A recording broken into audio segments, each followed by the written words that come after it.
আমাৰ ইয়াতে ৰাতিপুৱাৰ পৰা গোপাল প্ৰতিষ্ঠা হ'ল, তাৰপিছত আমাৰ দধিমন্থন উৎসৱ আৰম্ভ কৰা হৈছে। এইটো আমাৰ আজি 14 বছৰ হ'ল। গতিকে গোটেই অঞ্চলবাসী ৰাইজে ইয়াতে সহায় সহযোগিতা কৰে।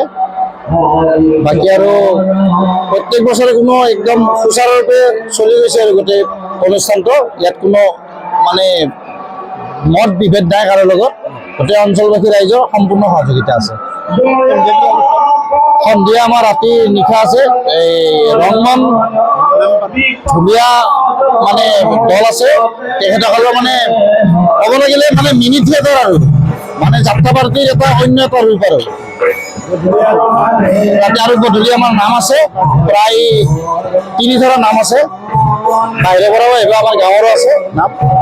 এইখিনি আৰু প্ৰথমতে মই সমূহ সংবাদ কৰ্মীলৈ মই ধন্যবাদ জ্ঞাপন কৰিছোঁ আৰু নৱবৰ্ষৰ শুভেচ্ছা জ্ঞাপন কৰিছোঁ। আজি সত্ৰপাৰা আঞ্চলিক দধিমন্থন তথা সুঁৱৰি উৎসৱ আয়োজন কৰা তেখেতসকল আজি এইবেলি 13 বছৰ হ'ল। এই 13 বছৰত তেখেতসকলে যি দধিমন্থন তথা সুঁৱৰি উৎসৱ আয়োজন কৰি ৰাইজৰ মাজত যি ধৰ্ম প্ৰচাৰ কৰিছে, তাৰ বাবে মই তেখেতক ধন্যবাদ জ্ঞাপন কৰিছোঁ। আৰু আজি এই সুঁৱৰি উৎসৱৰ মুখ্যদ্বাৰ মুকলি কৰাৰ কাৰণে তেখেতসকলে মই আমন্ত্ৰণ কৰি আনি যি মই সন্মান যাচিলে, তাৰ বাবে তেখেতসকলৰ ওপৰত মই চিৰকৃতজ্ঞ আৰু আশা ৰাখিছোঁ এই অনুষ্ঠানটো অৰ্থাৎ দধিমন্থন অনুষ্ঠানটো যাতে প্ৰত্যেক বছৰ ধৰি সুচাৰুৰূপে পালন কৰি ৰাইজৰ মাজতে সুনাম অৰ্জন কৰিব পাৰে, লগতে ধৰ্ম প্ৰচাৰ কৰিব পাৰে। তাৰ কাৰণে তেখেতসকলে মোৰ ফালৰ পৰা ধন্যবাদ জ্ঞাপন কৰিছোঁ আৰু আশা ৰাখিছোঁ এই অনুষ্ঠানটো সাফল্যমণ্ডিত কৰিব লগা হ'লে সকলো ৰাইজৰ সহায় সহযোগিতা নাপালে এনেকুৱা অনুষ্ঠান সাফল্যমণ্ডিত কৰাটো সম্ভৱ নহয়।